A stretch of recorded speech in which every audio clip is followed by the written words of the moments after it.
नमस्कार, आदाब और सत श्री अकाल दोस्तों। मेरा नाम है उत्कर्ष मिश्रा और आप सभी का पॉलिटिकल साइंस अड्डा के इस यूट्यूब चैनल पर स्वागत है। दोस्तों आज हम लोग चीन के साथ भारत के संबंध पढ़ने वाले हैं। ये जो टॉपिक है बहुत ही ज्यादा इम्पोर्टेंट है, साथ ही साथ एग्जाम में पूछा भी जाता है। ये ऐसे करके पूछेगा एग्जाम में कि चीन के साथ भारत के संबंध बताइए, उनके अच्छे संबंधों के बारे में बताइए, फिर उनके खराब संबंधों के बारे में बताइए, फिर ऐसी मुद्दों को बताइए जहां पे भारत और चीन के साथ आपस में नहीं बनती या फिर जहां पे भारत और चीन के साथ आपस में बनते। ऐसे करके कुछ क्वेश्चन पूछा जाता है। साथ ही साथ ये जो टॉपिक है चीन और भारत का जो संबंध है, इसको सेकंड बुक के अंदर भी बताया गया है। तो सेकंड बुक का जो टॉपिक है वो भी पढ़ लीजिएगा। बोर्ड्स के एग्जाम में क्वेश्चंस पूछे जाते हैं, दोनों को पढ़िए और मिला जुला आंसर आप लिख सकते हैं, कोई दिक्कत नहीं होगी। तो सबसे पहले अगर हम मेनली क्वेश्चन पे अगर फोकस करें तो क्वेश्चन यही पूछा जाता है कि चीन के साथ भारत के संबंध बताइए। तो इसमें आपको पॉजिटिव और नेगेटिव इम्पैक्ट दोनों लिखे पड़ेगा। साथ ही साथ कभी कभी ये पूछा जाता है कि चीन के साथ जो रिलेशन है भारत को, उसमें केवल पॉजिटिव इम्पैक्ट बताइए। कभी कभी नेगेटिव इम्पैक्ट ही केवल पूछता है। तो ऐसे में ये वीडियो केवल पॉजिटिव और नेगेटिव इम्पैक्ट के बारे में बात करेगी जो कि चाइना और भारत के साथ है। तो चलिए शुरू करते हैं। सबसे पहले हम बात करेंगे विवाद के क्षेत्र, यानी ऐसे क्षेत्र जहां पर चाइना और जो भारत है उनके बीच में खटपट होती रहती है, विवाद होते रहते हैं, मुद्दे बने हुए हैं। 1950 में चीन द्वारा तिब्बत को हड़पने तथा भारत चीन सीमा पर बस्तियां बनाने के फैसले से दोनों देशों के संबंध एकदम बिगड़ गए। दरअसल क्या हुआ, 1950 के अंदर चाइना ने क्या किया, तिब्बत पे अपना कब्जा कर लिया।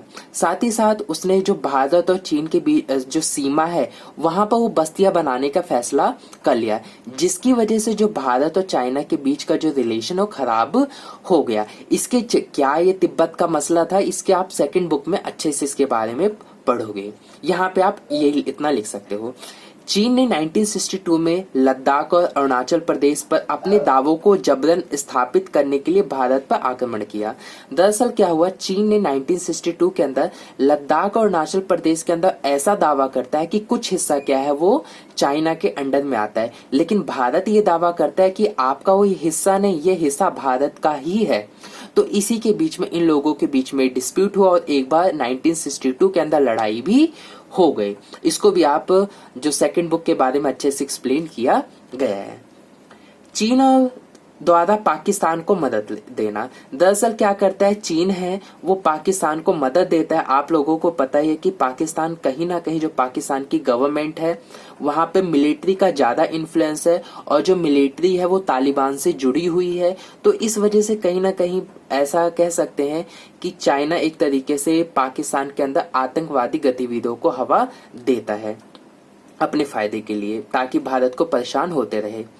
चीन भारत के परमाणु परीक्षणों का विरोध करता है। दरअसल क्या है, तो जो चीन है वो ये नहीं चाहता कि भारत भी परमाणु परीक्षण करे या परमाणु के ऊपर और अच्छे से काम करे। वो हर बात में अपनी विरोध जाहिर करता रहता है। जाहिर सी बात है, कोई भी कंट्री नहीं चाहेगी, उसकी साथ ही साथ जो चाइना है वो तो बिल्कुल भी नहीं चाहेगी कि जो उसकी नेबर की कंट्री है भारत जैसा विकासशील देश, वो उसके पास परमाणु हथियार और अच्छे से हों और अच्छी क्वालिटी के हों और अच्छा उसके अंदर टेक्नोलॉजी यूज किया गया हो, क्योंकि उन्हीं को ही दिक्कत होगी। इस वजह से बांग्लादेश तथा म्यांमार से चीन के सैनिक संबंध को भारतीय हितों के खिलाफ माना जाता है। दरअसल हम बात करें तो जो चाइना है वो बांग्लादेश तथा म्यांमार से अपने सैनिक संबंध को मजबूत करते रहता है, जिससे कहीं ना कहीं जो भारतीय के जो विशेषज्ञ हैं उनका मानना है कि भाई ऐसा करने से कहीं ना कहीं चाइना जो है वो हमें घेरने की कोशिश कर रहा है।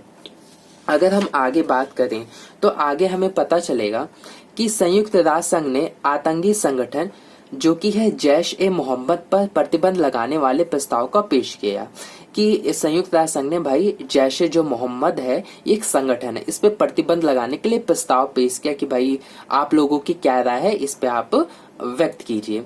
तो चीन द्वारा वीटो पावर का प्रयोग करने से प्रस्ताव निरस्त हो गया। तो उस वक्त क्या हुआ, जो चीन है उसने वीटो पावर का यूज कर दिया और इसी के साथ ही ये जो प्रस्ताव है वो खत्म हो जाता है। दरअसल वीटो पावर यूज करने से क्या होता है कि वीटो पावर का मतलब होता है मैं सहमत नहीं हूं, और जाहिर सी बात है जो चीन है उसके पास वीटो पावर मिली हुई है। तो इसने जैसे ही वीटो पावर लगाया, जो ये क्वेश्चन उठा था कि जैसे मोहम्मद पर जो संगठन है क्या वो आतंकवादी है या नहीं है, क्या करना चाहिए इस मुद्दे पर, वो मुद्दा ही खत्म हो गया।